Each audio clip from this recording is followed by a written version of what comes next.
Assalomu alaykum, hurmatli o'rganuvchilar.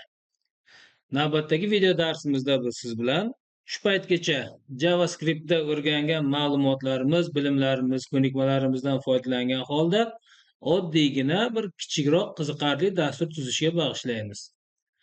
Xo'p, biz siz bilan Maths moduli va uning funksiyalarini ko'rib chiqqan edik. Keling shulardan foydalanib kichikroq bir o'yin dastur tuzishga harakat qilamiz.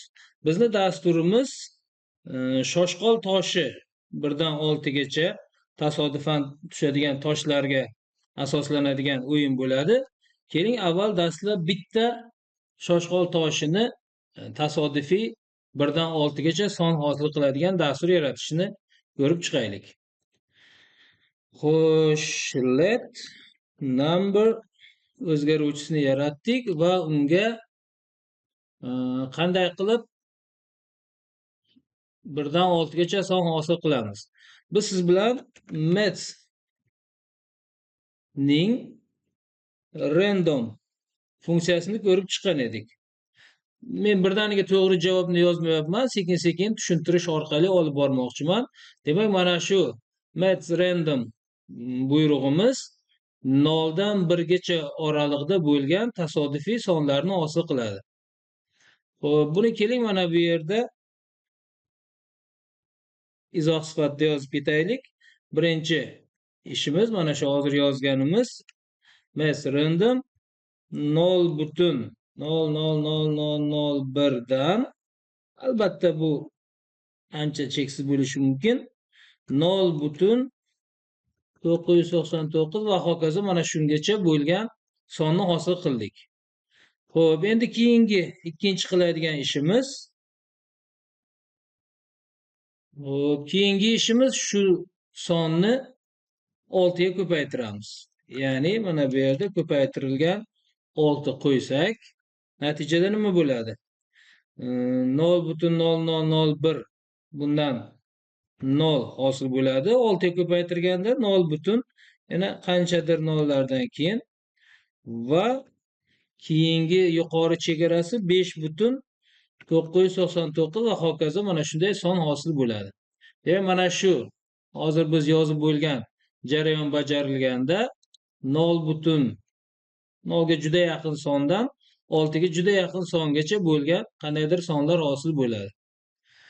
Xo'p, keyingi qiladigan ishimiz bu bizga kasr son emas, butun sonlar kerak. Shuning uchun mana shu hosil bo'lgan sonimizni qavsga olamiz va uni maths nuqta floor funksiyasidan o'tkazamiz, ya'ni funksiyasiga argument sifatida beramiz. Natijada bu ishimizdan keyin bo'ladigan jarayon, bu ikkinchi ishimiz edi. Qo'yaylik tushunarli bo'lishi uchun. Uchinchi ishdan keyin bo'ladigan jarayonni agar izohlaydigan bo'lsak, bu yerda 0 dan 5 gacha bo'ladigan bo'lsa, demak bizga 0 dan 5 gacha son hosil bo'ladi. Sababi Maths ning floor funksiyasi bu pastga yaxlitlash, ya'ni o'ziga kichik yaqin bo'lgan eng kichik butun songacha yaxlitlash vazifasini bajarar edi. Bizga hozirga kelib 0 dan 5 gacha sonlar hosil bo'ldi. Lekin bizga 1 dan 6 gacha sonlar kerak edi. Shu sababli bu yerda bittagina ishimiz qoldi, 1 ni qo'shish. Va 4-chi qadamdan keyin bizga 1 dan 6 gacha sonlar hosil bo'lgan bo'lishi kerak. Ana endi mana shu jarayonni qani haqiqatan ham shunday ekanligini sinab ko'rish uchun console log yordamida number o'zgaruvchimizni chiqarishni buyuramiz. Mana shu dasturimiz endi ishlatib ko'ramiz.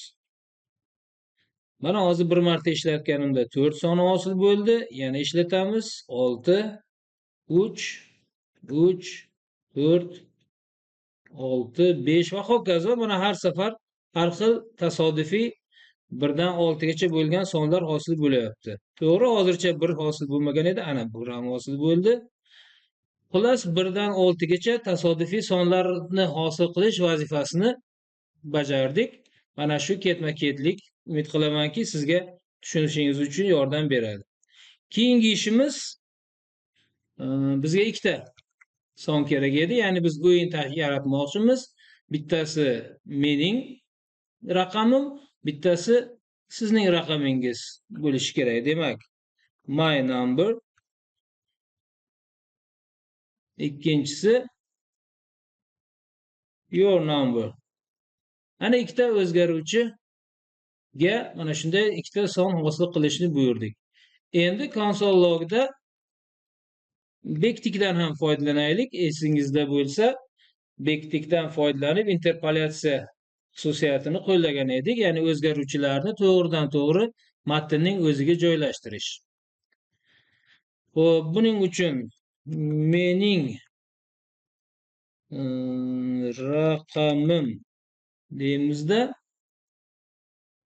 dollar figurali qaus ichida my number virgul sizning raqamingiz esa yana xuddi shunday dollar figurali qaus ichida your number o'zgaruvchisini qo'yamiz. Ana ishlatib ko'ramiz. Mening raqamim 2, sizning raqamingiz esa 5. Yana qaytadan ishlatib ko'ramiz. Mening raqamim 2, sizning raqamingiz esa 2.